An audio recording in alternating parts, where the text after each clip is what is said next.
Hey everyone, this is Kirk here again at OptionAlpha.com, and in this video I want to talk about correctly pricing your option strategies. So you'll often hear the cry of failed traders who say things like, I did everything right and I still lost. I won 80% of the time, but the biggest losers overshadowed all the small winners. You can't win trading options. High probability trading just doesn't work. And I can almost assure you that their failure in most cases comes down to one major part that they're missing, and that is correctly pricing trades. Now in today's video, I want to walk through the correct way to price your trades, specifically credit spreads, iron condors, and debit spreads, based on the trade's probability of losing and the overall risk. Now by the end of this video, you'll see exactly why two different traders who make the same high probability trade entry could have dramatically different levels of success, and it all comes down to, again, option pricing and correctly pricing these trades. But first, let's use our classic coin flip case study that I go through a lot with some of my premium members and coaching students, and I think it really proves the point here that we're trying to make. So here's the game that we're going to play. We're going to flip a coin, obviously heads and tails. The odds of each side is 50-50, right? So the chance of flipping a heads, 50%, chance of flipping tails, 50%. But the minimum number of flips in this game is going to be 1,000. So we're not going to flip it one time. We're going to flip this coin 1,000 times, and that's going to be the end of the game. So if it lands on heads, you win $1. If it lands on tails, you lose $1. So here's how it would play out, right? We start the trade. You end up either flipping heads or tails, and then from there, heads or tails, heads or tails, heads or tails. At the end of 1,000 flips, there's probably a good chance that you have an equal number of heads and equal number of tails. It might not necessarily work out the first two flips that, the trade makes or the game makes, but at the end of 1,000 flips, you're going to have an even distribution of heads and tails. So how much money at the end of the game would you expect to make?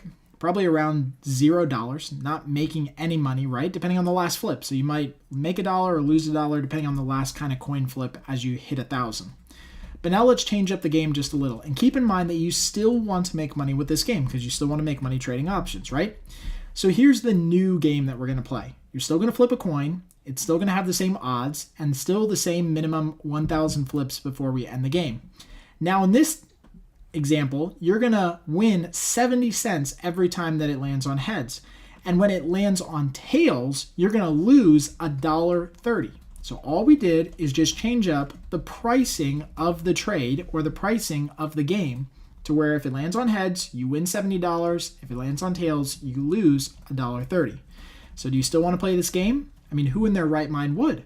Yet options traders do this all the time and don't even know it's happening. So the results of the new game would be 1,000 flips times the odds of winning 50% times the 30-cent edge that is lost in the game just purely out of pricing means that at the end of 1,000 flips, you're going to have a $300 expected loss at the end of the game.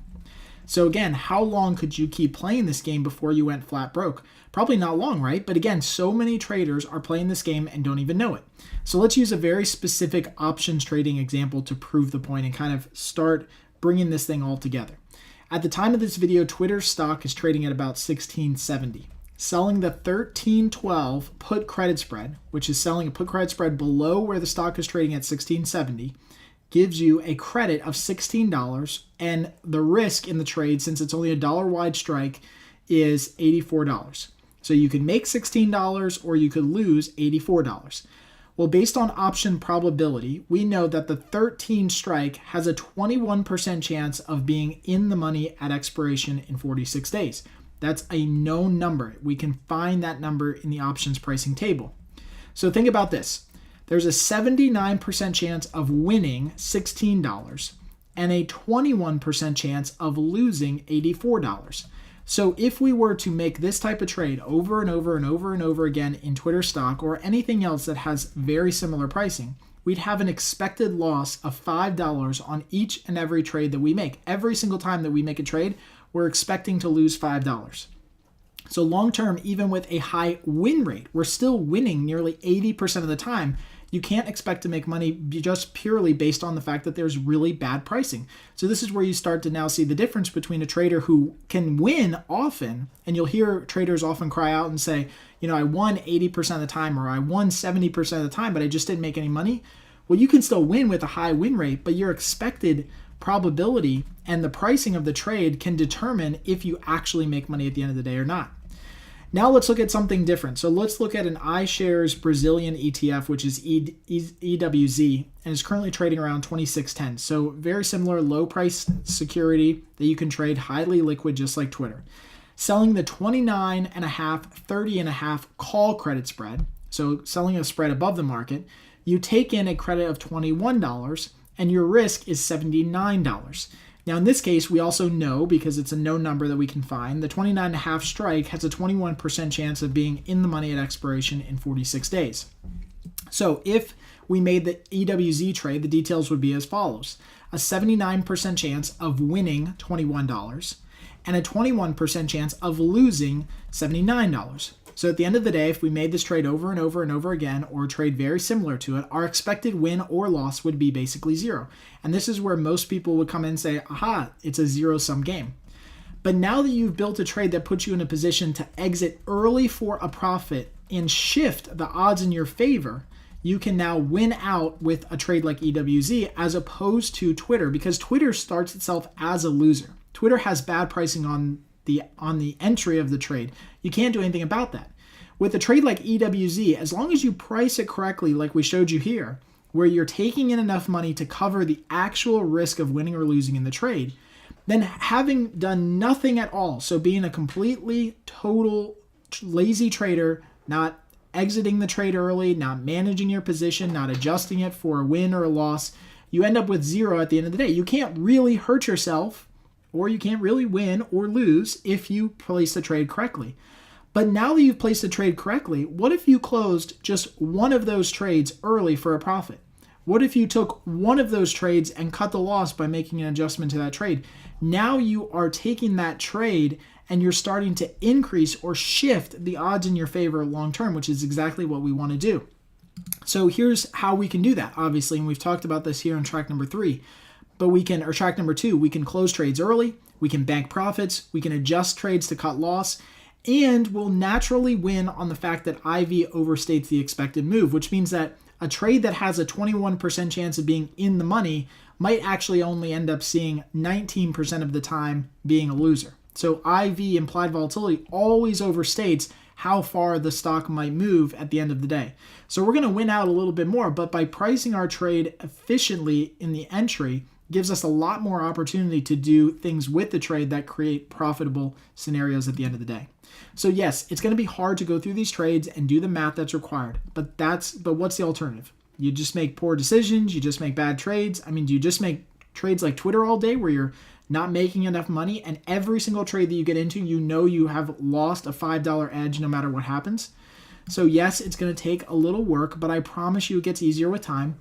The more you focus on your targeted probability level, the easier it'll be to see good pricing. And this is why we always harp on the fact that you've got to choose a probability level that you're going to focus on. So focus on 70% winners or 80% winners and price every trade off of that. So it's very easy for you to see over time how much each individual trade is going to be taking in and if that's a good price, because you're looking at the same type of pricing every single time that you enter a trade.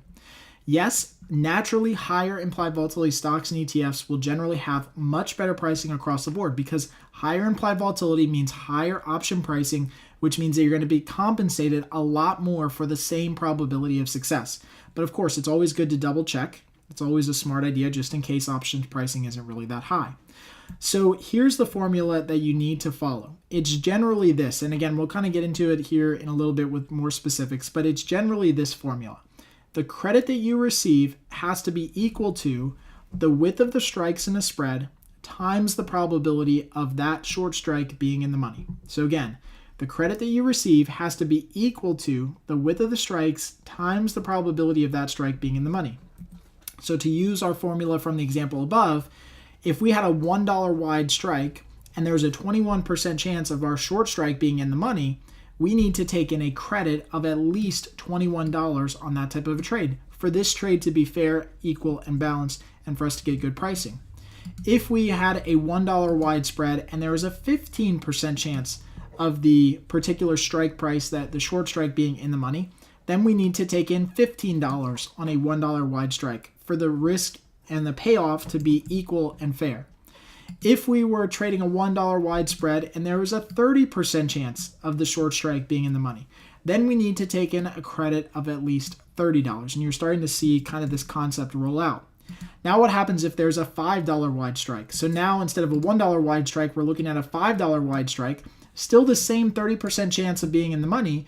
Now we take that 30% of the $5 wide strike, and now we need a credit of $1.50 for us to have fair and neutral and kind of good pricing on this type of a trade. So let's actually jump over real quick and kind of look at some examples here because I want to prove the point in what we're trying to do here. So this is a look here at CMG. CMG has a fairly high implied volatility right now, so option pricing should be pretty good here in CMG. And in this case, if we look at doing a trade that has an 80% chance of winning, we want to get some pretty good and fair pricing on an 80% probability trade. So if we look at the short strike of the 520 calls, they have about a 20% chance of being in the money at expiration. Okay, so there's an 80% chance that it's out of the money, 80% chance of being a winner, 20% chance of being a loser or the strike being in the money. And again, I'm just rounding up here for even numbers and kind of simple math. So if we do a credit spread where we sell the 520 and buy the 525, this is a $5 wide spread. So if we use our formula, the $5 wide spread times the probability of being in the money, which is basically 20%, means that we need to be taking in a credit of at least $1 on this trade to have a fair and good pricing balance on this trade. And you can see the credit that we're taking in on this trade right now is 105. So we're actually taking in a little bit more money than is required to enter this trade, meaning that this trade, even if we did nothing at all, every single time that we enter a trade like this, we'd actually win out a little bit of money before closing trades early, before managing positions and adjusting losses. We'd win out money because this trade is actually paying more than it actually should based on risk. So this is a good entry because it kind of fits our parameters here. If we look at a different strike price, so let's say we look at doing the 495 calls. Okay, those have about a 31% chance of being in the money. So a 70% chance of being a loser on that, or a winner on that trade, 30% chance of being a winner on that trade.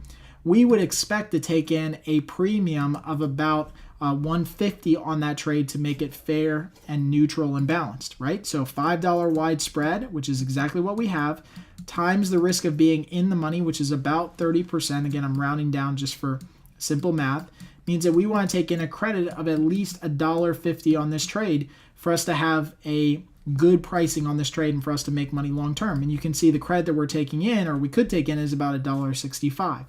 So for a trade that wins 70% of the time, we're taking in $1.65 in credit. Now let's look at something a little bit different that might not have as great of pricing. So let's look at LinkedIn, okay? Another high priced security, okay? And let's look at the same 20% probability of being in the money level like we did with CMG on the initial trade. So if we look at CMG or LinkedIn, the 135 call options have about a 20% chance of being in the money at expiration, so about an 80% chance of winning. Again, it's a $5 wide spread. But notice with the LinkedIn trade, the $5 wide spread, where we need to take in $1 of credit, is actually paying out $93. It's not paying enough money to compensate us for the amount of times that we're going to lose on this trade. Meaning that if we made this trade, we're not collecting enough money to break the zero-sum game and to kind of pay out on the winners what we're going to lose when we do end up losing the 20% of the time. If we look at something a little bit closer, just like we did with CMG, so let's look at these 129 calls that have a 32% chance of being in the money. So roughly a 70% chance of being a winner trade on this one.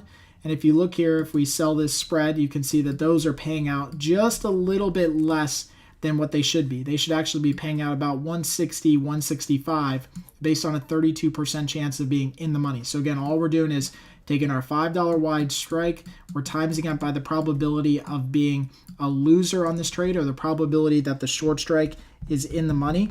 And those trades really need to be paying about $1.60 per spread for us to want to make this trade. So very, very close, but not exactly the type of pricing that we want. And again, this is why a lot of traders lose, is because they don't take the time to do these calculations and to figure out which trade is actually paying out some really good money. So let's look at one more example here just to kind of prove the point. Let's look at Netflix. Netflix, another high price security, so we can use this one with $5 wide spreads. The 20% probability of being in the money strike is the 120 call. If we sold the 120 calls and bought the 125s, that's a $5 wide spread. Notice how, again, just like with LinkedIn, it's not paying enough money to actually make the trade. The Chipotle trade that has the exact same probability of success as the LinkedIn trade and the Netflix trade pays out $10 more every time that you win with the same probability of success. Yes, we had to go dig for it. Yes, it took a little bit more time. But the reality is that two traders who make the same high probability trade in either Netflix or Chipotle or LinkedIn, only one of those traders who's making that trade in Chipotle is going to win more often and win more money when they do because of options pricing. So as we look at kind of credit spread pricing guidelines here, and hopefully that was a good, kind of example as we run through some different pricing scenarios on our platform here. But when we look at credit spread pricing, again, what we want to see is we want to see that the net credit received is equal to the width of the strikes, whatever that ends up being, times the probability of the short strike being in the money. At least that amount, okay? You can get very, very close to it, but you want to at least have pricing that's within that range. For iron condors, it's no different. What we're looking for is, again, a net credit that is equal to the width of the strikes times the probability of being in the money on both sides. So that's the one little caveat this time with this one, is that if you have a iron condor that has a 30% chance of being in the money on both sides, so maybe a 15% chance of being in the money on one side, 15% chance of being in the money on the other side, you need to still take in a credit that's equal to the width of the strikes. So let's actually price this out with an example here. And this time we're going to look at Amazon just so we get a lot of different examples thrown your way. And you can see Amazon right now is trading at about $5.92, but again, high price stock, so it kind of works with all the ones that we've been looking at. With an iron condor, we're going to build each side at the 15% probability of being in the money. So in this case, with Amazon, we'd be selling the 495 put spread down below the market. Again, that's at the 15% probability for our short strike. And then we go all the way up above the market to about the 670 short strike on the top side, sell the 670 and buy the 675. So now we've created a nice balanced iron condor in Amazon. It's $5 wide on both sides. So that's the strike price width that we're looking at. Again, you don't have to add these up, because you can't lose on both sides at the same time. You can only lose on one side or another. So the $5 wide strike times the probability of losing on both sides, which is 30% overall. Remember, 15% probability of losing on each side. So we add those two together. That's how we get our 30% probability of losing on both sides, meaning that we need to take in a credit of about $1.50 on this Amazon trade, which is exactly what this iron condor is kind of pricing out right now. So in this case, the Amazon iron condor actually ends up paying exactly what the risk in the trade is, and that's because implied volatility is very high in Amazon. So hopefully that was a good little example for iron condors. If the trade was paying out, say, $1.35, we wouldn't be getting enough premium to compensate us for the risk in the trade. So in that case, we would skip the trade or not make it or try to look for something different. If we're doing a debit spread, we want to look for a net debit that's equal to the width of the strikes times the probability of being in the money, which is very similar to everything else, except we're looking for a net debit in this case. Now, what's different about debit spreads is that debit spreads are going to be directional in nature, which means that we usually make these trades with about a 50% chance of winning and about a 50% chance of losing. We don't often use these as the core basis of how we generate income with options. They're mainly used for hedging, but the same principles apply, is that if you have a 50% chance of winning and a 50% chance of losing, then your risk and reward should mirror that 50-50 kind of strategy, just like that coin flip that we talked about. You want to make sure that you're taking in enough money on that type of a trade so that if you don't end up winning on that trade, or if you kind of make those trades over and over again, they don't really hurt your portfolio because of really bad pricing. If we go back here and actually use Amazon as a good little example here, you can see that Amazon stock is trading at $592.63 at the time that we're doing this video. So if we want to use Amazon as a way to go long or short or whatever the case is, let's look at just buying a debit call spread in Amazon, which is buying the 590s, selling the 595s. You can see that that price for the debit call spread right now is trading at $260. but the actual stock itself is trading at 592.74.